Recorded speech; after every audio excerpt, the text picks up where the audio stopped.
அதற்கு பிறகு இந்த நிர்வாகிகளையுமே அங்கே கூப்பிட்டு அழைச்சி விசாரணை நடத்தினாங்க. கரூர்லேயே என்ன பண்ணாங்கன்னா, அரசு அது டிராவலர்ஸ் பங்களாவில் தங்க வச்சு அங்கேருந்து வர சொல்லி எல்லாத்தையும் விசாரணை பண்ணாங்க.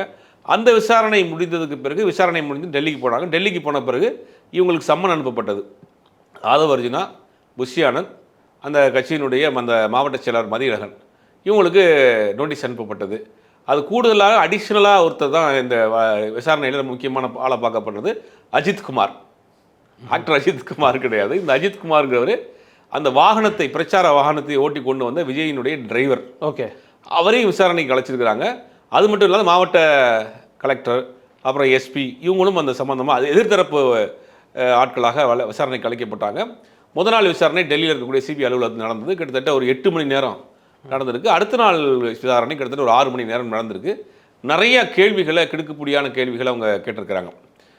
உங்களை ஏன் நீங்கள் வந்து 1 கிலோமீட்டருக்கு முன்னாடியே உங்களை வந்து ஸ்டாப் பண்ணியிருக்கிறாங்க, கூட்டம் அதிகமாக இருக்குது, போகாதீங்க, இங்கேயே நடத்துங்கன்னு சொன்னாங்க, அதே மீறி ஏன் நீங்கள் போனீங்க?